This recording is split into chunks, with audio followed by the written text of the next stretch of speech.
డబ్బు సంపాదించడం చాలా, చాలా, చాలా, చాలా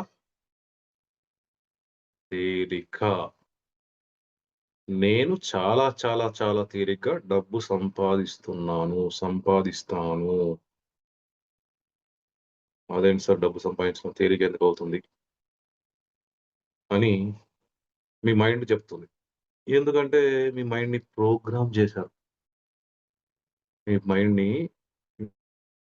మీ తల్లిదండ్రులు, సమాజం, విద్యా వ్యవస్థ, స్నేహితులు, ఇంకా సమాజం అంటే అందరొస్తారు.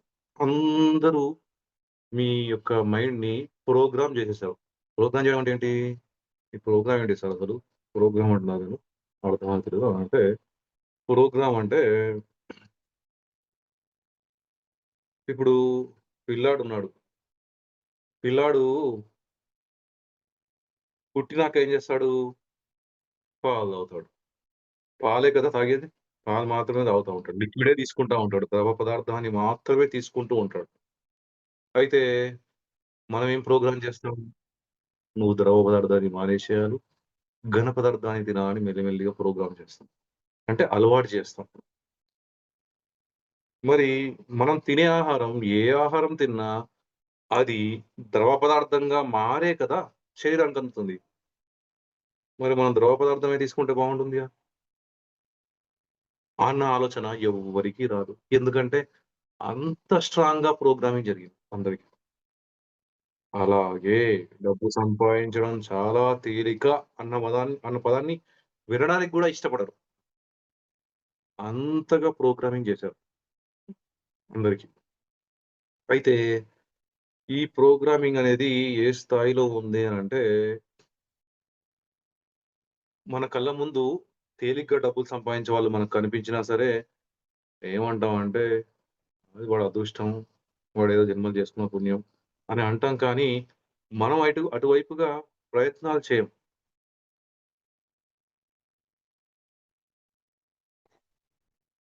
ఈ డబ్బు సంపాదించడం. అయితే మనిషిని ఆనందంగా ఉంచకుండా ఉండడం కోసం ఈ భూమిని ఆర్థిక బానిసత్వాన్ని తీసుకొచ్చారు భూమి మీద. ఎవరు తీసుకొచ్చారు? సరికాని శక్తులు కొన్ని సంవత్సరాలు కాదు, కొన్ని జన్మలు తపస్సు చేసి ఈ భూమిని ఆర్థిక బానిసత్వంలోకి తీసుకొచ్చారు. డబ్బు చుట్టే అంతా తిరుగుతుంది. నేను రహస్యం నుంచి నేర్చుకున్న మీకు 2 విషయాలే జెప్పాను. మూడో విషయం గూడా జెప్తాను. ధ్యానంలో కూర్చోద్దండి ఎవరు థియరీ వింటుంటే. అయితే అటుండండి లేదా ఇటుండండి. మధ్యలో గోడ మీద నిల్చోవద్దు. అయితే మనకి ఆహ్, అసలు ఈ డబ్బు సంపాదించడం చాలా చాలా తేలిక అనే విషయాన్ని మనకు ఎట్లా నూరిపోసారు? ఎలా అలవాటు చేశారు అనంటే, డబ్బు సంపాదించాలంటే ఏం చేయాలి? కనీసం తక్కువలో తక్కువ 10థ్ క్లాస్ చదవాలి. కదా! లేదు. మీ జ్ఞానంలో చూస్తే డిగ్రీ అన్నా పాస్ అవ్వాలి. లేకపోతే జీతం సంపాదించలేము. అంటే డబ్బు సంపాదించడానికి డబ్బెట్లా సంపాదించాలి అంటే ఇలా చూపిచ్చాలి. కాదు నువ్విలా అని చెప్పి తీసుకొచ్చి చూపిస్తుంది. అందుకే అందరికీ డబ్బు సంపాదించడం అలా అని చెప్పి అర్థమైంది. ఆ విద్యా వ్యవస్థని మార్చడానికి నేను నిర్ణయం తీసుకున్నాను. ఒకానొక సంవత్సరంలో అంటే ఈ సంవత్సరం వచ్చే సంవత్సరం లోపు అది ప్రారంభమవుతుంది. అక్కడ పిల్లలు 10 సంవత్సరాల నుంచే డబ్బు సంపాదించడం మొదలుపెడతారు. 10 లేదా 15 సంవత్సరాల నుంచే డబ్బు సంపాదించడం మొదలుపెడతారు. ఇక్కడ చెప్పే ఏ విద్య అక్కడ ఉండదు. పూర్తి వ్యతిరేకంగా వేరుగా ఉంటుంది. కాళ్ళకి చెప్పులుండవు. ఒక దగ్గర కూర్చోబెట్టి వాళ్ళని కట్టేసినట్టుగా చెప్పడం ఉండదు. ఇలా మీ అందరికీ ప్రశ్నించే తత్వాన్ని లాగేసుకున్నారు మీ దగ్గర నుంచి. ఇది ఇలాగే ఎందుకు చేయాలి? ఇది ఇప్పుడే ఎందుకు చేయాలి? పళ్ళు తోముకోవడం అలవాటు చేస్తదమ్మ పొద్దున లేచినప్పుడు. అలవాటు చేస్తే పళ్ళు తోముతా ఉంటే పిల్లాడు అడుగుతాడా? అమ్మా నేనెందుకు పళ్ళు తోముకోవాలి? అసలు బ్రష్‌తోనే ఎందుకు తోముకోవాలి? పేస్టే ఎందుకు పెట్టారు? రాళ్ళని చేశారు మిమ్మల్ని. ఈ సమాజం రాళ్ళని చేశారు. దీన్ని మార్చడానికి విశ్వం సహాయంతో, నా పూర్ణాత్మ సహాయంతో, ఎంతోమంది మాస్టర్స్ సహాయంతో నేను ముందుకడుగేస్తున్నాను. ఈ సమాజాన్ని గట్టిగా లెంపకైగొడదాం. ఇది కాదు బతకాల్సిన విధానం. మీరు బురదలో కూలిపోయున్నారు. బయటికి రండి అని చెప్తా. ఎప్పుడైతే అసలు డబ్బు సంపాదించటమే మీ జీవిత లక్ష్యమైతే, డబ్బు సంపాదించడం కోసమే మీరు చదువుతున్నారంటే 10థ్ చదువుతున్నారు. 10థ్ వరకు చదువుతున్నారు, ఇంటర్ చదువుతున్నారు, డిగ్రీ చదువుతున్నారు, పీజీ చదువుతున్నారంటే, డబ్బు సంపాదించడమే చిన్నప్పుడు నేర్పించేస్తే అయిపోతుందిగా. అప్పుడు ఇన్ని సంవత్సరాలు చదవాల్సిన పని లేదుగా. ఇది ఒక సంవత్సరం క్రితమో, 2 సంవత్సరాల క్రితమో నేను ఒకరితో అన్న మాట. మరి డబ్బు కోసమే ఇన్ని తిప్పలు, ఇన్ని రకాల ఇబ్బందులు వస్తూ ఉంటే, మరి డబ్బు సంపాదించడం నేర్పిచ్చేస్తే అయిపోతుందిగా పిల్లలకి. ఆ దమ్ము, ధైర్యం మీలో ఎవ్వరికైనా ఉందా? స్కూలుకెళ్ళాలి సార్ మా వోడు. పొద్దునెళ్ళాల్సిందే. ఒకవేళ లేవకపోతే కొట్టి మరీ లేపి పంపిస్తాం. ఒక్కరోజు మానేసినా గూడా స్కూలు, "ఏ స్కూలు పోతే మళ్ళా హోంవర్క్ పెరిగిపోతది." ఆ! అట్లా, ఇట్లా అని నేర్పిస్తా. ఏం నేర్పిస్తున్నారక్కడ? చెత్తని నూరిపోస్తున్నారు. మీ లోపల ఉన్న స్కిల్స్ అన్నీ, తెలివితేటలు, క్రియేటివిటీ అంటే సృజనాత్మకతని లాగేసుకుంటున్నారు. ప్రశ్నించే తత్వాన్ని లాగేసుకుంటున్నారు. డబ్బు పెట్టి మరి కొనుక్కుంటున్నారు దాన్ని మీరు.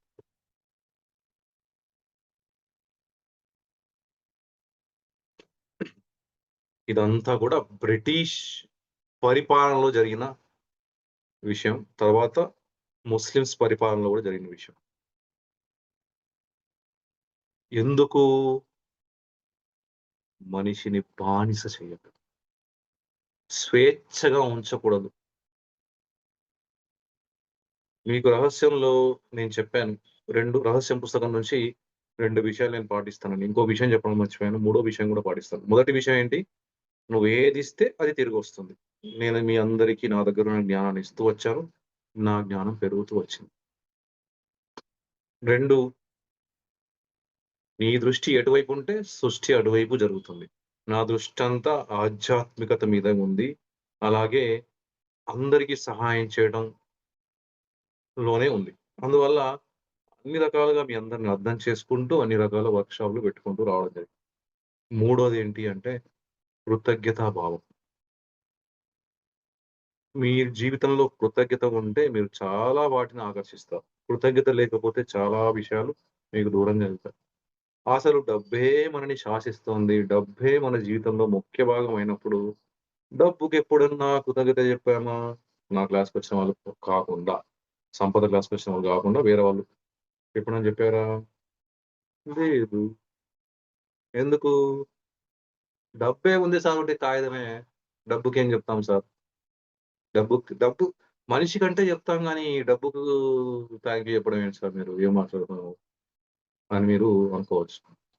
కృతజ్ఞత అనేది జీవం లేని వాటి మీద కూడా పనిచేస్తుంది. ఒక ఉదాహరణ చెప్తాను. 2 ఉదాహరణలు చెప్తాను. నేనొకసారి 2, 3 ఉదాహరణలు చెప్తాను. ఒకసారి నేను ఊరవతల ఆహ్, ఒక కస్టమర్‌ని కలవడానికెళ్ళాం. నేను ప్రస్తుతానికి బ్యాంక్‌లో పనిచేస్తున్నాను. అయితే ఊరవతల కస్టమర్‌ని కలవడానికెళ్ళాం. కలవడానికెళ్తే వాష్‌రూమ్ వచ్చింది. రెంట్‌కెళ్ళాలి 2కి. ఆఫీస్ పని మీద ఎళ్తున్నాం. ఆఫీషియల్‌గా ఉన్నాం. మరి బయట ఎక్కడైనా పోవాలంటే కాస్త సిగ్గుంటుంది. ఇబ్బందిగా ఉంటుంది. ఎలా అనుకున్నప్పుడు అక్కడ ఒక కిరాణా అతనడిగితే, "సార్ ఇక్కడ గుడిలో మీకు వాష్‌రూమ్ ఉంది. ఎళ్ళండి సార్" అని చెప్పారు. నేను వాడుతున్నాను అయిపోయింది. ఇదెలా సృష్టి జరిగింది? ప్రతిరోజు నేను నా వాష్‌రూమ్‌కి కృతజ్ఞత చెప్తాను. ఆ ఏరియా గూడా ఎట్లాంటిదంటే ఆ రోజు కాళీ మందిర్ అని హైదరాబాద్‌లో ఉంటుంది. ఒక దాదాపు 7, 8 ఏళ్ల క్రితం అనుకుంటాను బహుశా. 6 ఏళ్ల పైనేమో 6 ఏళ్ల పైన మాటే. అప్పుడు అంత డెవలప్‌మెంట్ లేదు. చాలా తక్కువగా ఉంది. తర్వాత ఇంకొకటి. నేను ఇది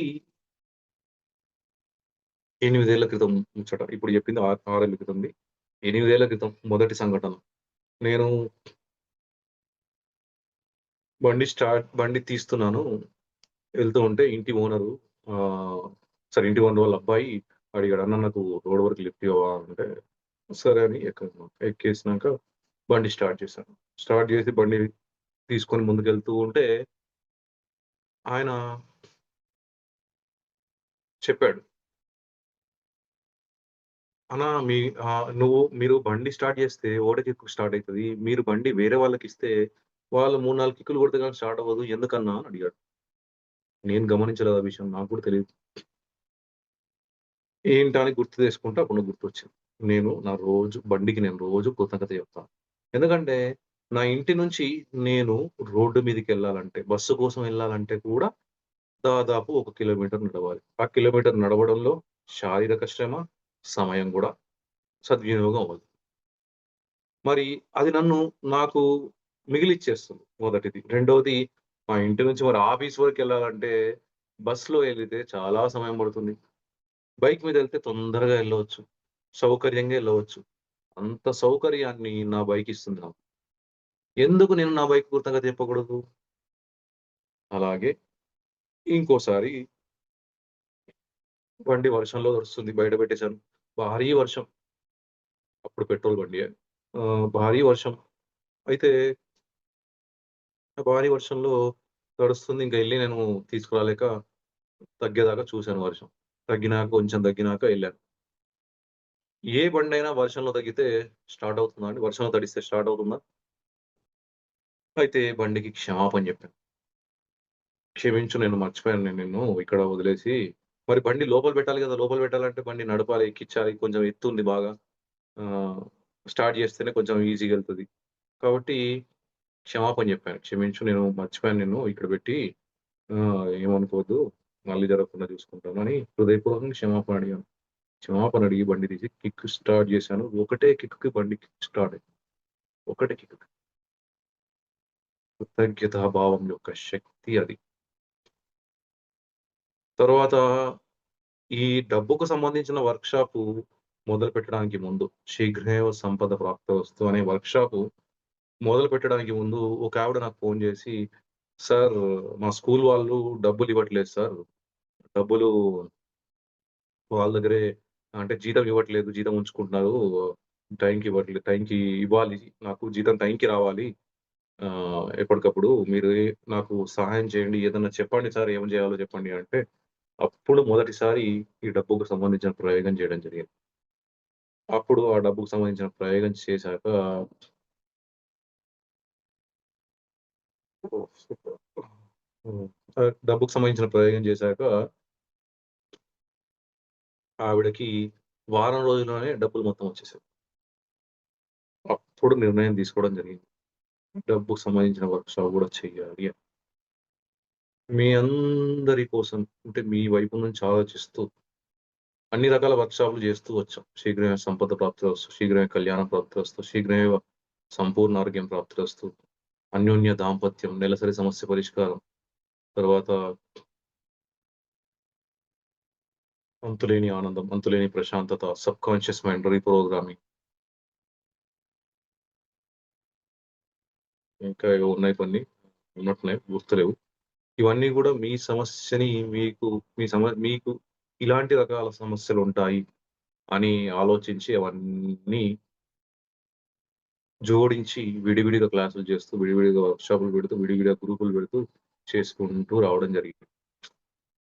అందులో నాకు కూడా కొంతవరకు 2 రకాలుగా ఒకటి మీ అందరికి ఉన్న బాకీ తీర్చుకోవడం కోసం చేసింది మీ అందరికీ సహాయం చేయడం కోసం, బాకీ తీర్చుకోవడం కోసం, అలాగే నా లోపల ఉన్నవి గూడా తొలగించుకోవడం కోసం. ఈ 3 కారణాల వల్ల ఇవి చేయడం జరిగింది. ఇవన్నీ ఉద్యోగం చేసుకుంటూనే అంత కసితో, పట్టుదలతో బ్యాలెన్స్ చేసుకుంటూ రావడానికి నా తపన మొదటి కారణం, ముఖ్య కారణం అయితే నా పూర్ణాత్మ, తర్వాత విశ్వశక్తి ఎంతోమంది మాస్టర్స్ నాకు సహాయంగా ఉండడం, మన గురువుగారు బ్రహ్మర్షి సుభాష్ పత్రి గారు సహాయంగా ఉండడం కూడా ముఖ్య కారణం. పిరమిడ్ ధ్యానం అనేది లేకపోతే ఈ మాస్టర్ ఇక్కడ లేడు. పిరమిడ్ ధ్యానం అనేది లేకపోతే అద్దం ప్రక్రియ గాని, హృదయం ప్రక్రియ గాని సృష్టి జరగలేదు. ధ్యానం వల్లే జరిగింది. ధ్యానం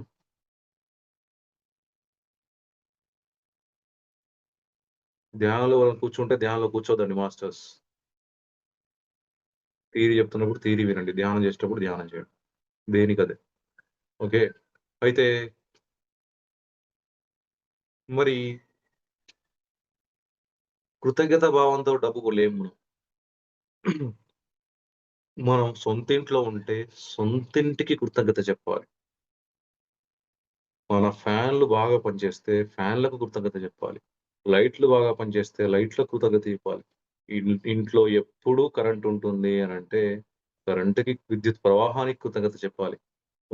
ఇంట్లో నీళ్లు ప్రవాహం ఎప్పుడు సరిగ్గా ఉంటుంది అనంటే నీటికి కృతజ్ఞత చెప్పాలి. మీ బెడ్‌కి కృతజ్ఞత చెప్పాలి. మీరు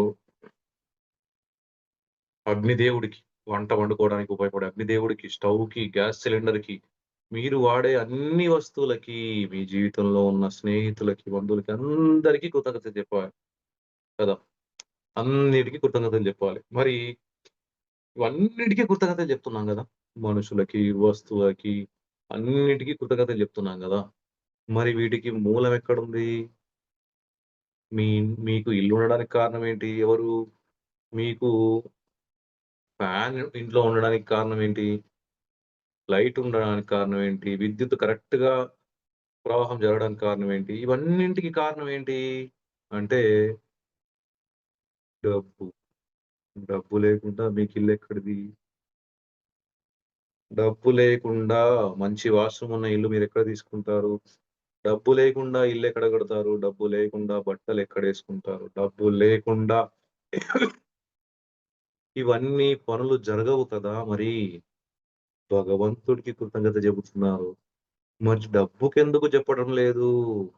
డబ్బు కూడా భగవంతుడికి సమానంగా ఇప్పుడు ఈ భూలోకాన్ని శాసిస్తుందన్న విషయం మీకెందుకు అర్థం అవ్వడం లేదు? కృతజ్ఞత చెప్పడమే కాదు, డబ్బుని నిర్లక్ష్యం చేసినందుకు క్షమాపణ గూడా చెప్పుకోవాలి. ప్రేమించాలి. డబ్బు యొక్క ఉనికిని అంగీకరించాలి. కొంతమంది అంటూ ఉంటారు. కొంతమంది డబ్బు అక్రమంగా సంపాదించి చేస్తున్నారు. ఈ డబ్బు డాష్ డాష్ అంటారు. డబ్బుని తిట్టవద్దు ఎప్పుడు కూడా. డబ్బు ఎప్పుడూ చెడ్డది కాదు. డబ్బు మంచిదే. కానీ ఆ డబ్బుని తప్పుడుగా ఉపయోగించుకున్న వాళ్ళు చెడ్డవాళ్ళు కానీ, డబ్బు ఎప్పటికీ చెడ్డది కాదు. డబ్బు మంచిది. డబ్బు ప్రేమతో ఉంటుంది. డబ్బు డబ్బుకి మనం ప్రేమనిస్తే మన దగ్గరకొస్తుంది. ఎవరు ప్రేమ చూపిస్తే వాళ్ళ దగ్గరకొస్తుంది. కరోనా సమయంలో కూడా బిజినెస్ బాగా జరిగిన వాళ్ళున్నారు. ఎలా జరిగింది వాళ్ళకి బిజినెస్ బాగా అంటే, వాళ్ళు డబ్బుని ప్రేమించడం నేర్చుకున్నారు. అందరికంటే అమితంగా ప్రేమించడం నేర్చుకున్నారు. అలా డబ్బుని అందరికన్నా ఎక్కువగా మీరు ప్రేమించగలిగితే, డబ్బు మిమ్మల్ని వదిలిపెట్టి వెళ్ళదు. మీ మీకు పుట్టిన పిల్లలుంటారు. పిల్లల్ని మీరెంత ప్రేమిస్తారు? చాలా, చాలా ఎక్కువగా ప్రేమిస్తారు కదా! అంత ప్రేమిస్తేనే కదా వాళ్ళు మిమ్మల్ని వదిలిపెట్టకుండా ఉంటారు పసితనంలో. వాళ్ళకొక వయసొచ్చేంత వరకు మిమ్మల్ని అనుసరిస్తారుగా. ప్రతిదానికి మిమ్మల్ని అడుగుతారుగా. మీ వెంటే ఉంటారుగా. ఎందుకు అంటే మీరు మీ పిల్లలని అంతగా ప్రేమిస్తున్నారని అర్థం. మరి మీ పిల్లల్ని అంతగా ప్రేమిస్తూ ఉంటే, ఆ ప్రేమని మీరు డబ్బు మీద చూపించగలిగితే, ఆ డబ్బు మీతో కూడా అలాగే ఉంటుంది. మీ వెంటే ఉంటుంది. మీరు గత జన్మల్లో డబ్బుని నిర్లక్ష్యం చేయటం, స్త్రీలను తక్కువ చేసి చూసినా, స్త్రీలను హింసించి ఉన్నా, స్త్రీలను బాధపెట్టి ఉన్నా కూడా మీకు డబ్బుకు సంబంధించిన బ్లాకు వస్తుంది. స్త్రీ అంటే ఎవరు? లక్ష్మీదేవి. సాక్షాత్తు లక్ష్మీదేవి. ఓకే. ఒక స్త్రీ ఇంకో స్త్రీని ఇబ్బంది పెట్టినా అదే పరిస్థితి. ఇందులో 2 రకాలుగా 3 రకాలుగా ఉంటాయి. ప్రతి స్త్రీ ఇబ్బంది పెట్టే ప్రతి స్త్రీ మళ్ళీ ఇబ్బందుల పాలవ్వాలని ఏమీ లేదు. ఎందుకంటే కర్మ ఉండి ఉండవచ్చు. లేదంటే మీరు ఆ ఇబ్బందుల్ని అంటించుకొని ఉండవచ్చు. వేరే వాళ్ళ కష్టాలు, బాధలు ఈ 2 కాకుండా మూడోదైతే మాత్రం వాళ్ళు ఆ కర్మ అనుభవించి తీరుతారు. ప్రేమిస్తే ఏదైనా మీ దగ్గరే ఉంటుంది. మిమ్మల్ని వదిలిపెట్టకుండా ఉంటుంది. ప్రేమించండి. ప్రేమిస్తే క్షమాపణ హృదయపూర్వకంగా అడగగలిగితే మీరు దేన్నైనా చేయించొచ్చు ఈ భూమి మీద. అందుకే మీకు అర్థం ప్రక్రియలో ఇచ్చే 4 సంకల్పాలు చాలా అత్యున్నతమైనవని మీకు చెప్పడం జరిగింది. ఎంత అత్యున్నతమైనవో వీడియోలు గూడా పెట్టాను. కాపోతే కొంతమంది ఇక్కడికి రాలేదు కాబట్టి నేను ఆహ్, ఆ ఉదాహరణ మళ్ళీ జెప్తున్నాను. విన్నవాళ్ళు రెండోసారి వింటున్నట్టు లేదా మూడోసారి, నాలుగోసారి. ఈ అర్థం ప్రక్రియలో 4 సంకల్పాలు. ఈరోజు అది ఇక్కడ చెప్పట్లేదు. చెబితే ఒకసారి చెప్తాను లాస్ట్‌లో. అర్థం ప్రక్రియలో ఆ సంకల్పాలు చేస్తే గనక ప్రతిరోజు 3 సార్లు చేస్తే గనక మీ జీవితంలో మీరేదనుకున్నా అది జరిగిపోతుంది అని సాక్షాత్తు మహావతార్ బాబాజీ గారు క్లాస్‌కి వచ్చి చెప్పారు. పిల్లల క్లాస్‌కొచ్చి చెప్పారు. ఓకే. అది బేసిక్. అంటే బేసిక్ టెక్నిక్ అది. తర్వాత మీ అవసరాలను బట్టి ఇవన్నీ మార్చుకుంటూ రావడం జరిగింది. అదే 2 సార్లు అదే మీరు చేస్తే గనక ప్రతిరోజు చేస్తే గనక మీ ఇంట్లో నేనుంటాను అని జెప్పారు. మీకు సహాయంగా ఉంటాను, రక్షణగా ఉంటాను అని జెప్పారు. అయితే అంత శక్తివంతమైన ప్రక్రియలివి. నా ఈ ఆధ్యాత్మిక ఎదుగుదలకు మహావతార్ బాబాజీ గారు, పరమశివుడు కూడా ఒక ముఖ్య కారకులు. అందుకే నేను ప్రతిసారి కృతజ్ఞత చివర్లు చెప్పినప్పుడు వాళ్ళ పేర్లు తీస్తాను. మహోదర్ బాబాజీ గారు ఎలా నాకు సహాయం చేశారనంటే, నేను అనుకోకుండా ఒక అనారోగ్య సమస్యొచ్చి కొన్నేళ్ల క్రితం ఒక 5 ఏళ్ల క్రితం అనుకుంటా. 5, 6 ఏళ్ల క్రితం. నేను ఖమ్మం వెళ్ళాను. ఒక డాక్టర్‌ని కలుద్దాం. అక్కడికెళ్తే ఆ డాక్టర్ ఆ రోజు అందుబాటులో ఉండడని తెలిసింది. తెలిసాక వేరే వాళ్ళ ద్వారా ఖమ్మంలో 7 పిరమిడ్సా దాన్నేమో అంటారు. ఆ పిరమిడ్స్ ఉన్నాయని చెప్పారు. అక్కడికెళ్ళమన్నారు. తర్వాత కాస్మిక్ వ్యాలీ ఎళ్ళలేదా మీరు? కాస్మిక్ వ్యాలీకెళ్ళండి. కాస్మిక్ వ్యాలీలో బాగుంటుంది. అక్కడ మమతా బాబాజీ ఎనర్జీస్ ఉంటాయి. చాలా బాగుంటుందని చెప్పారు. అక్కడికెళ్ళాను. అక్కడ చేసుకున్నాను. చేసుకున్నాను. చాలా బాగా చేశాను. చేసుకున్నాక నా లోపల చాలా బ్లాక్స్ పోయాయి. చాలా ఎనర్జీ వచ్చింది. మమతా బాబాజీ గుహలోనే అక్కడే చేసుకున్నాను నేను. చాలా బాగా ప్రాసెస్ జరిగింది. తర్వాత ఇన్నర్ జర్నీ క్లాస్ జరిగినప్పుడు కూడా మహోతర్ బాబాజీ గారు, తర్వాత మన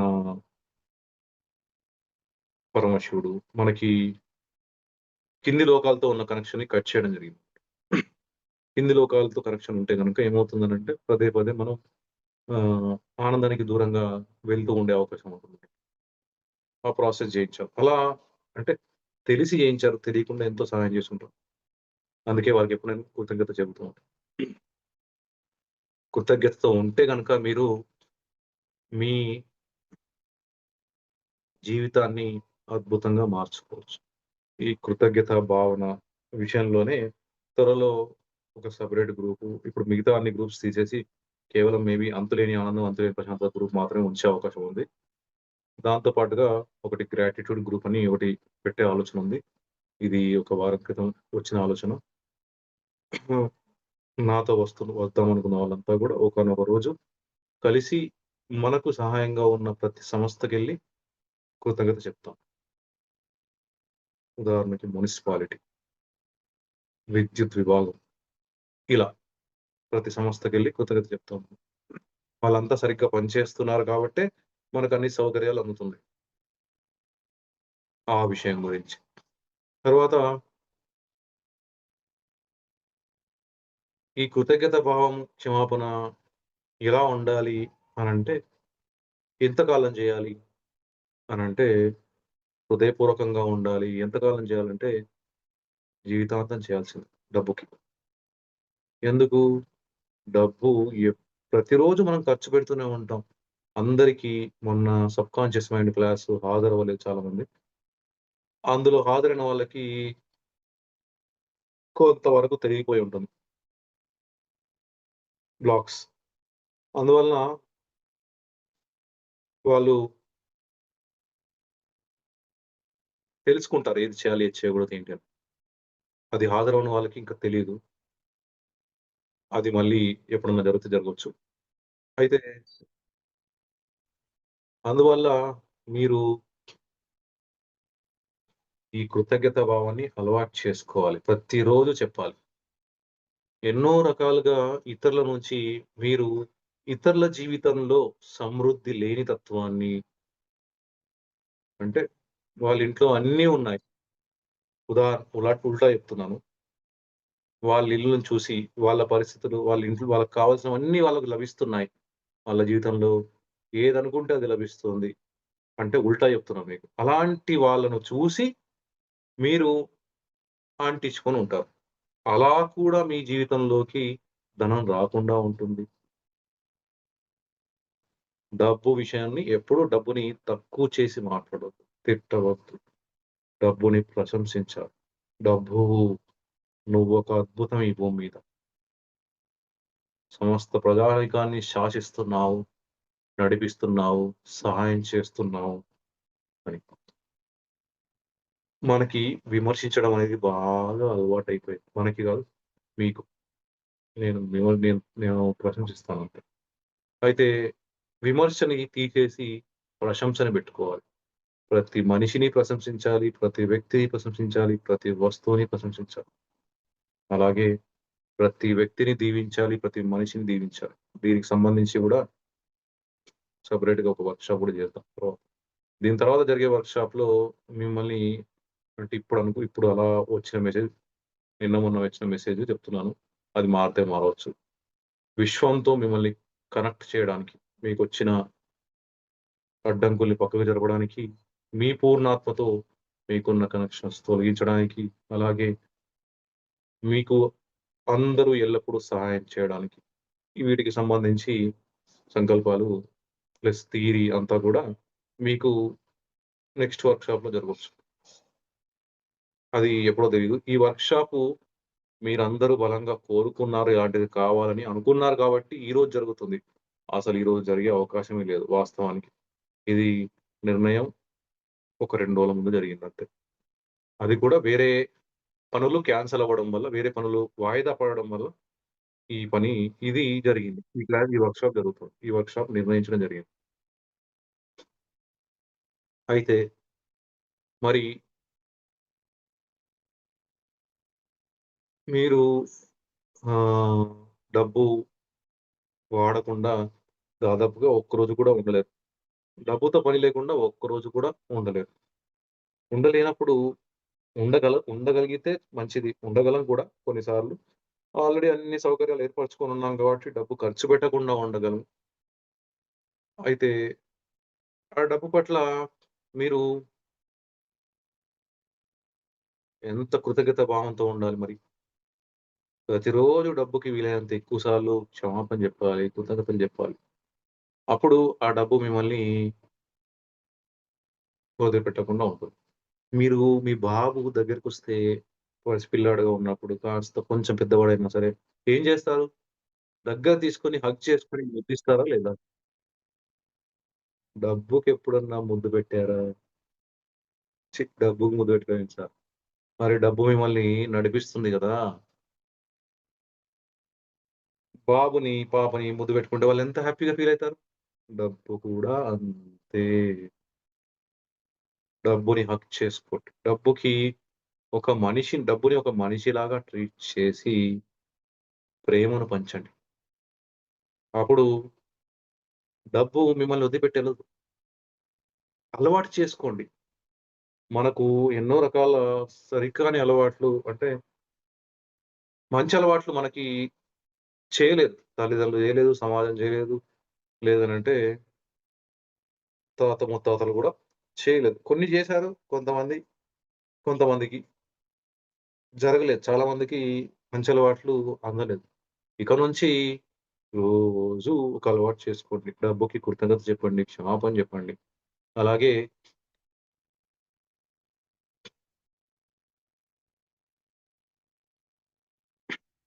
డబ్బుకి కృతజ్ఞత, క్షమాపణ చెప్తా ఉండండి రెగ్యులర్‌గా. అప్పుడు డబ్బు మీ వెంటే ఉంటుంది. ఎవరు ఎలా డబ్బు సంపాదించినా వెరీ గుడ్. శ్యామలాంబిక గారు. డబ్బుకి చాలా సార్లు ముద్దు పెట్టారంట. కానీ చించేశారు కూడా పాపం ఈ మధ్యనే మొన్న క్లాస్‌లో. క్షమాపణ చెప్పుకోవాలి. అయితే ప్రేమపూర్వకంగా జేయాలి. ఒక బిడ్డతో, పసిబిడ్డతో ఎలా ఉంటామో అంత ప్రేమకంగా, పవిత్రంగా ఉండాలి. అప్పుడు డబ్బు మనల్ని వదిలిపెట్టదు. డబ్బు మీకెందుకు కావాలసలు? మీకెంత కావాలి? ఎప్పుడు కావాలి? అనేది ఓకే. రైట్. క్షమాపణ చెప్పారంట సహోదరులు. అయితే ఎంత కావాలి? ఎప్పుడు కావాలి? ఎందుకు కావాలి? అనే స్పష్టత మీకుండాలి. ఆ స్పష్టత మీకుండాలి. తర్వాత ఈ క్లాస్‌పై అంతులేని నమ్మకం ఉండాలి. గుడ్డి నమ్మకం ఉండాలి. తర్వాత మీరు చేసే టెక్నిక్స్ మీద నమ్మకం ఉండాలి. గుడ్డి నమ్మకం. అలా అయితేనే మీరు పొందగలుగుతారు. సందేహం పెట్టుకుంటే మీరు జీవితంలో ముందుకెళ్ళలేరు. నమ్మకం ఉంటేనే ముందుకెళ్ళగలరు. మీ జీవితంలో మీరేదన్నా సాధించాలనంటే మీ జీవితంలో సందేహాలు ఉండకూడదు. కేవలం నమ్మకమే ఉండాలి. ఈ విద్యా వ్యవస్థలో మనకందరికీ "ఏమన్నా డౌట్స్ ఉన్నాయా మీకు? పిల్లలు ఏమన్నా డౌట్స్ ఉన్నాయా?" అని చిన్నప్పటి నుంచి నీకు డౌట్ ఉండాలి అని అలవాటు చేశారు. ప్రశ్నించడం వేరు, సందేహం ఉండడం వేరు. రెండిటికి తేడా. అయితే భగవంతునికి కృతజ్ఞత చెప్తున్నారు. భగవంతుడిని నుదుట పెట్టుకుంటున్నారు. భగవంతుడు మరి డైరెక్ట్‌గా మీకేమన్నా చేస్తున్నాడా అంటే తెలీదు. మరి డబ్బు డైరెక్ట్‌గా మీకు చేస్తుందిగా. మరి డబ్బుకి కూడా కృతజ్ఞత చెప్పాలిగా. డబ్బుకి కూడా దండం పెట్టుకోవాలిగా. డబ్బుతో కూడా ప్రేమతో ఉండాలిగా. మరి చేస్తున్నారా? ఇక మీదట చెయ్యండి. డబ్బు మీకు అవసరం అనుకుంటే, డబ్బు ఎప్పుడూ మీతో ఉండాలనుకుంటే చేయండి. డబ్బు మీ అవసరాలకు మాత్రమే కావాలా? డబ్బు ఇతరులకు కూడా సహాయం చేయడానికి కావాలా? డబ్బు విశ్వ కళ్యాణానికి కావాలి. ఇంకా దేనికి కావాలి? డబ్బు. మీకేం అవసరాలున్నాయి? అవన్నింటి పట్ల గూడా మీకొక స్పష్టత ఉండాలి. మీకు స్పష్టత ఉంటేనే మీకు ఆ డబ్బు లభిస్తుంది. మీరు ఇప్పుడు ఒకటి కావాలని అడిగారు గానీ, డబ్బు కావాలని అడిగారు ఉదాహరణకి. కానీ ఎంత కావాలో స్పష్టత లేదు. లేకపోతే ఎలా? ఏమిస్తుంది? ఆ విషయం మీకేమిస్తుంది? మీకు అన్నం తినాలని ఉంది. మీ అమ్మ అడుగుతుంది ఏం కూర చేయాలి అని జెప్పి. మీరేం జెప్పరు. ఏం మాట్లాడరు. మరి ఏం వండాలి అమ్మ మీకోసం? అలాగే మీకు డబ్బు కావాలంటే ఎంత కావాలి? ఎప్పుడు కావాలి అనేది మాత్రం మన చేతిలో మనం పెట్టుకోకూడదట్లా. ఎందుకు అంటే కొన్ని కొన్ని సార్లు అది ఆలస్యం అవ్వచ్చు. కావాలని మాత్రమే అనుకోవాలి. ఎంత తొందరగా వస్తే అంత మంచిదనుకోవాలి గానీ, దానికి ఒక డేట్ ఫిక్స్ చేయడం గానీ, నెల ఫిక్స్ చేయడం గానీ, అలాంటిదేమి చేసుకోకూడదు. ఎందుకంటే, మీకు ఎన్నో రకాల బ్లాక్స్ ఉంటాయి, కర్మలుంటాయి. అవన్నీ తొలగిపోయాకనే అది రాగలుగుతుంది మీ దగ్గరికి. అవన్నీ తొలగిపోయినాక రావాలి అనంటే, మీరు నమ్మకంతో ఉండాలి, చేస్తూనే ఉండాలి, ఓపిక సహనంతో ఉండాలి. అయితే ఈ డబ్బు అనేది మీరంతా గూడా డబ్బుని ఒక కాయిన్ గాని అది ఏ బిల్లయినా పర్లేదు. రూపాయి బిల్లయినా, రూ. 5 బిల్లయినా, రూ. 2 బిల్లయినా ఏదైనా ఒకటి మీ దగ్గర పెట్టుకోండి. తర్వాత నోట్ గాని, కాయిన్ గాని, నోట్ గాని ఒక్కటి చాలు.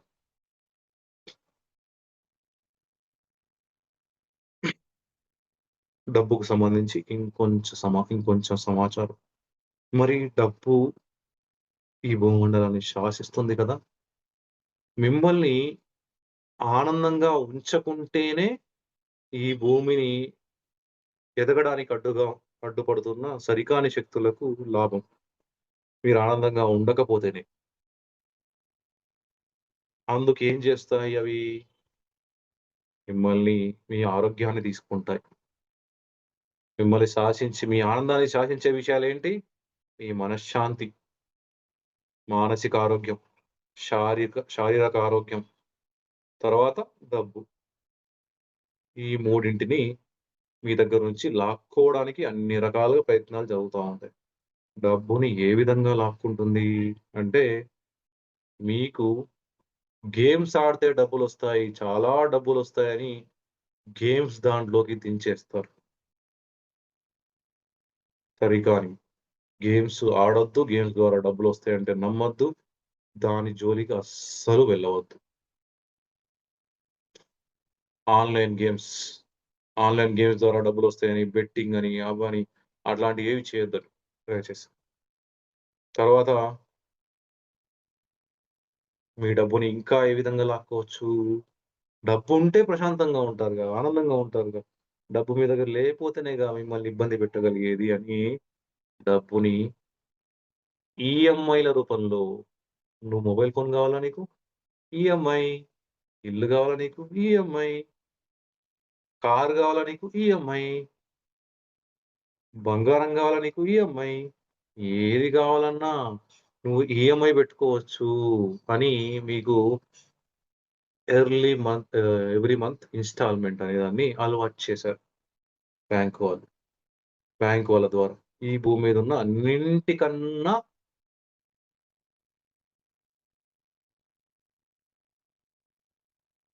అన్నింటికన్నా మంచి ఉల్టా చెప్తున్నాను. మంచి ఉద్యోగం ఏదన్నా ఉంది అనంటే బ్యాంక్ ఉద్యోగం. ఉల్టా చెప్తున్నాను. ఓకే. కాబట్టి బ్యాంకులలో ఎవ్వరు ఉద్యోగాలకు జాయిన్ అవ్వకండి. నేను చేస్తూ చెబుతున్నా. బ్యాంక్ ఉద్యోగం ఎవరికైనా వస్తే కూడా అందులో జాయిన్ అవ్వద్దని చెప్పండి. ప్రశాంతత ఉండదు. ఆనందం ఉండదు. ఓకే. అదేంటి సార్ మీరు చేస్తూ ఇలా అంటున్నారు. నేను మారుస్తున్నబ్బా! మరవన్నీ చూస్తేనే కదా అది మార్చాలన్న విషయం నాకు తెలుస్తుంది. ఏది మార్చాలో, ఏది మార్చకూడదో తెలవాలంటే నేను అనుభవం పొందాలి గదా! అప్పుడే గదా! ఈ భూమి మీద మార్చాల్సినవి ఏమేమి ఉన్నాయో తెలుస్తాయి. నేనే పని మీద వచ్చానో ఆ పనికి దగ్గరగా ఉంటేనే గదా! మరి తెలిసేది. అయితే ఒక్కసారి మీరు లోన్ తీసుకోవడం అలవాటు చేశారనుకోండి, ఆ తర్వాత నుంచి సబ్‌కాన్షియస్ మైండ్ రీప్రోగ్రామింగ్ మళ్ళీ అటువైపు వెళ్ళేలాగా చేస్తుంది. ఈ ఈఎంఐ ఏం చేస్తుందో తెలుసా? ఎవ్రీ మంత్ ఇన్‌స్టాల్‌మెంట్ టక్కన గంట కొడుతుంది నెల కాగానే. నీకు ఈఎంఐ ఉంది అని జెప్పి. అంటే మీకు ప్రోగ్రామింగ్ జరుగుతూ ఉంది. ఈ ప్రోగ్రామింగ్ కాస్త కాన్షియస్ మైండ్ నుంచి సబ్‌కాన్షియస్ మైండ్‌కెళ్ళిపోతది. సబ్‌కాన్షియస్ మైండ్‌కెళ్ళిపోయి అక్కడ స్థిరపడిపోతది. అప్పుడు మీకు ఏ వస్తువు కావాలన్నా సరే ఈఎంఐ అనేస్తారు. ఈఎంఐ ఉందిగా. ఒకవేళ భార్యాభర్తల ఉన్న కుటుంబంలో భర్త డబ్బులెక్కడున్నాయే అనంటే, ఈఎంఐ ఉందిగా అని జెప్పేస్తారు ఆడవాళ్ళు. లేదంటే మగవాళ్ళు జెప్తారు. ఇంతే. అది దానివల్ల ఇంకా ప్రతిసారి మీరు ఈఎంఐ ట్రిగ్గర్ అవుతూ ఉంటుంది. ప్రతి నెల మీ మైండ్‌కి తగులుతూ ఉంటుంది. తగలడం వల్ల మీరు మళ్ళీ తీసుకోవాల్సొస్తది. సార్ ఇంత జెప్తున్నారు. మీరు లోన్ తీసుకోలేదా సార్? మీరు ఈఎంఐలు కట్టట్లేదా సార్? లోన్‌లు లేవండి నాకు. ఈ ఫోన్ 30,000 పెట్టి కొన్నాను. Net cash. 1,60,000 పెట్టి ఎలక్ట్రిక్ వాహనం కొన్నాను. Net cash. ఏదైనా నెట్ క్యాష్‌తోనే కొంటాను నేను. ఫస్ట్ నమ్మండి మీరు. నెట్ క్యాష్‌తోనే కొనగలరు. నెట్ క్యాష్‌తోనే మీరేదైనా చేయగలరని నమ్మండి. నమ్మితేనే అది మీకు సాధ్యమవుతుంది. నమ్మకం లేని చోట ఈ నమ్మకం ఉన్న చోటనే అన్నీ జరుగుతాయి. నేను మాట్లాడే మాటల్ని గమనించి అలవాటు చేసుకోండి. నమ్మకం ఉన్న చోటనే అన్నీ జరుగుతాయి. అందరేం జెప్తారు? ఈ పదాన్ని, ఈ లైన్‌లు ఎలా జెప్తారు? వేరే విధంగా చెప్తారు. నమ్మకం ఉన్న చోటనే అన్నీ జరుగుతాయి. నమ్మకం ఉంటేనే మీరేదైనా సాధించగలరు. మిమ్మల్ని మీరు నమ్మండి. అప్పుడు అన్నీ సాధ్యమవుతాయి. తర్వాత ఒకవేళ ఉద్యోగం మీరు మానేయాల్సొచ్చినా ఒక నెల మానేయాల్సొచ్చినా గూడా ఏం జరుగుతుంది? ఈఎంఐలు ఎవరు కడతారు? మీ తాతొచ్చి కడతాడా? ఇట్లే అంటారు గదా జనాలు. డబ్బులు కట్టకపోతే టైంకి ఏమంటారు? సార్ నేనిప్పుడు జాబ్ జేయట్లేదు సార్ అంటే, జాబ్ చేయకపోతే ఏంటి? మీ తాతొచ్చి కడతాడా? ఈఎంఐ వచ్చేసింది కట్టేసేయి అని జెప్తాడు. ఊరుకుంటారా ఏంటి మీకు ఈఎంఐలు ఫ్రీగా ఇచ్చేస్తున్నారా? తర్వాత క్రెడిట్ కార్డ్. క్రెడిట్ కార్డ్ వాడేటప్పుడు నా అదృష్టమే అదృష్టం అనుకుంటారు అందరూ. అస్సలు వీడు అసలు నా కోసమే వీడు ఈ క్రెడిట్ కార్డ్ కనిపెట్టిండేమో అనుకుంటారు. అవసరానికంతా వాడేసుకుంటారు. కట్టేటప్పుడు ఇంగ మొదలైతది. నా వెంట పడ్డారు చాలామంది క్రెడిట్ కార్డ్ తీసుకోమని. ఇప్పటి వరకు తీసుకోలేదు. నేను డెబిట్ కార్డ్ మీదనే జీవిస్తాను. నేను డెబిట్ కార్డ్ మాత్రమే వాడుతాను అని చెప్పి అందరికి చెప్పడం జరిగింది. అదే జరుగుతుంది. అదే జరుగుతది గూడా జీవితాంతం. క్రెడిట్ కార్డ్‌లు వాడడానికి రకరకాలుగా మిమ్మల్ని ప్రోత్సహిస్తారు.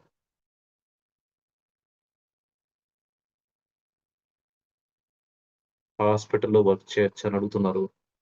మీరు చేయకూడని ప్లేసెస్ ఏమన్నా ఉన్నాయి అనంటే, అన్నిటికన్నా మొదటి ప్లేసు బ్యాంక్. రెండో ప్లేసు లాయర్‌గా పనిచేయకూడదు. లాయర్‌గా, జడ్జిగా చేయకూడదు. పోలీస్‌గా గూడా చేయకూడదు. అదేంటి సార్ ఇన్ని జాబులు తీసేశారు. అంటే ఇన్ని జాబులు చేయకండి చెప్పడం గాదు. ఈ భూమి మీద నుంచి తీసేయడమే జరుగుతది త్వరలో.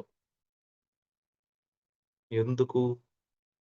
జడ్జిగా ఉంటే అందరి బాధలు, కష్టాలు వింటారు. విన్నవన్నీ ఏడికి పోతాయి? మైండ్‌లో వచ్చి కూర్చుంటాయి. ఎప్పుడు ఈ జన్మలోనో, వచ్చే జన్మలోనో మీరెప్పుడో దాన్ని రమ్మంటారు. రమ్మని రమ్మని అని పిలుస్తారు. వచ్చేస్తదిగ అది. నేనొచ్చేసా అని వచ్చేస్తది. ఏదో ఒక జన్మలో ట్రిగ్గర్ అయిపోతదది. ట్రిగ్గర్ అయిపోయి వస్తది. లాయర్‌గా ఉంటే ఇంకా ఎక్కువ. ఎందుకంటే ప్రతి కేసు జడ్జి దాకా పోదుగా. లాయర్ వింటాడు. ఆ కేసు వాదించాలో, వాదించకూడదో నిర్ణయించుకుంటాడు. ఆ నిర్ణయించుకునే క్రమంలో మంచిగా వింటాడుగా. వినేసి లోపల సేవ్ చేసుకుంటాడు. అందుకు. మరి పోలీసోళ్ళ పరిస్థితేంటి? పోలీసోళ్ళు విచారణలు జేస్తారు, పట్టుకుంటారు, కేసులు ఇన్వెస్టిగేషన్‌లు జేస్తారు. వాళ్ళు గూడా అందులోనే ఉన్నారు. అందుకే ఈ 3 బ్యాంకుతో కలుపుకొని. తర్వాత ఇప్పుడు అడిగారావిడ హాస్పిటల్. హాస్పిటల్‌లో ఏం జరుగుతుంది? నేను చాలా ఆనందంగా ఉన్నానండి. అందుకే హాస్పిటల్‌కొచ్చానని గూడా జెప్తారా? ఎలా వస్తారు హాస్పిటల్‌కి? ఆనందం ఆనందం లేని వాళ్ళే వస్తారు. ఓకే. ఏదో ఒకటి అనారోగ్యంతోనే వస్తారు. ఆ అనారోగ్యం వల్ల అనారోగ్యం వచ్చి అంతటా అక్కడ హాస్పిటల్‌లో చాలా నెగెటివ్ ఎనర్జీ ఉంటుంది. హాస్పిటల్‌లో మన పోలీస్ స్టేషన్‌లో, లాయర్‌ల ఇంట్లో, లాయర్‌ల దగ్గర, కోర్ట్‌లల్లో, బ్యాంకులు. చాలా పాజిటివ్ ఎనర్జీ ఉండదక్కడ. నాలాంటోడుంటే, మనం పిరమిడ్ మాస్టర్స్ ఉంటే కాస్తో కూస్తో పాజిటివ్ ఎనర్జీ ఉంటుంది. ఎందుకంటే ప్రయత్నం చేస్తాంగా మనం. వాళ్ళక్కడున్నోళ్ళందరికి కొంతమందికి ఆహ్, సహాయం చేద్దామని, మార్చుదామని, వాళ్ళకు దారి చూపిద్దామని. అందుకోసం మన పాజిటివ్ ఎనర్జీ పనిచేస్తూ ఉంటుంది. వాళ్ళందరి దగ్గర నుంచి హాస్పిటల్‌లో వింటూ మీరు ఆరోగ్యాన్ని దూరం చేసుకుంటారు. ఆరోగ్యంగా ఎప్పుడుకు ఆరోగ్యంగా ఉండాలనుకుంటే అక్కడ కూడా వర్క్ చేయకపోవడమే మంచిది. వీలైనంత వరకు అవకాశం ఉంటే. లేదు అక్కడ చేయాల్సొస్తుంది తప్పట్లేదు ఈ 4 అనంటే నా ద్వారా జరిగే వర్క్‌షాప్‌లకి హాజరవ్వండి. 1 డే వర్క్‌షాప్‌లే ఉంటాయి మోస్ట్ ప్రాబబ్లీ. దాదాపుగా ఇక 1 డే వర్క్‌షాప్‌లే చేస్తాను నేను. మామూలుగా రోజుల తరబడి, వారం రోజులు, 10 రోజులని వర్క్‌షాప్‌లు చేయకపోవచ్చు బహుశా. వర్క్‌షాప్‌కు హాజరవ్వండి. అప్పుడు తొలగిపోయే అవకాశం ఉంది. తొలగించుకోవచ్చు అన్నింటిని. హ్మ్.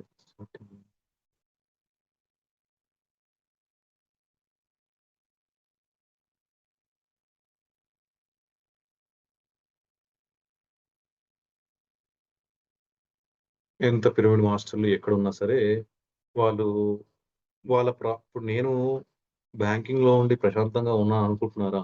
అంటే ప్రశాంతంగానే ఉన్నాను కానీ పాజిటివ్‌లో లేను. పూర్తి పాజిటివ్‌లో లేను. ఇప్పుడు ఆ చెత్త ప్రభావం చూపిస్తూనే ఉంటది మన మీద. ఆ చెత్త ప్రభావం చూపించనంతగా నేను ఎదిగాను కాబట్టి నాకిబ్బంది లేదు. మీరు గూడా అంతగా ఎదిగితే ఆ చెత్తలో మీరున్నా కూడా ఎక్కువ ప్రభావం చూపించదు మీ మీద. అయితే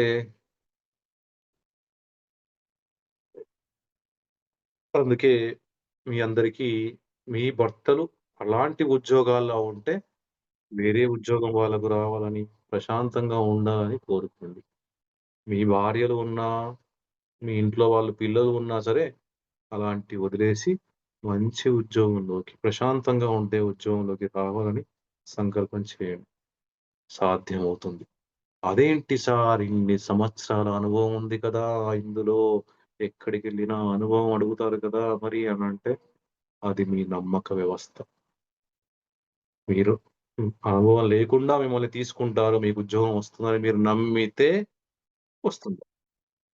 లేదంటే రాదు. అది మీ చేతిలోనే ఉంది. మీరు నమ్మాలి. బలంగా నమ్మాలి. బలంగా నమ్మాలి. దాన్ని ఆచరించాలి.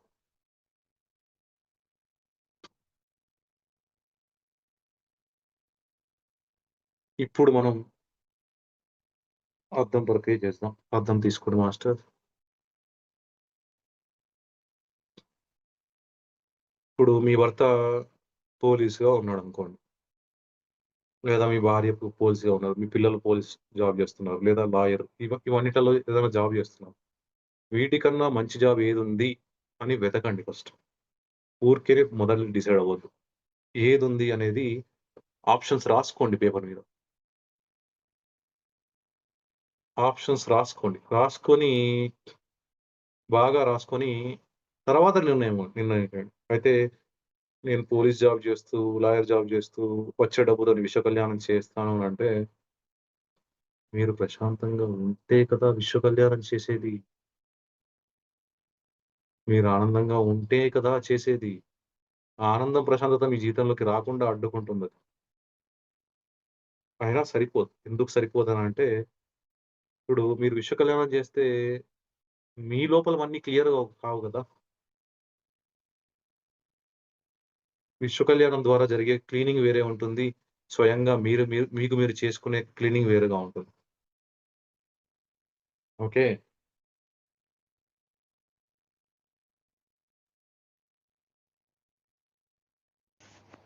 ఈ వీడియో మీకు నచ్చినట్టయితే లైక్ చేయండి. అందరికీ షేర్ చేయండి. మరిన్ని వీడియోస్ కోసం ఈ ఛానల్‌ని సబ్స్క్రైబ్ చేసుకోండి. మరిన్ని అప్డేట్స్ కోసం బెల్ ఐకాన్ పై నొక్కండి. Thank you.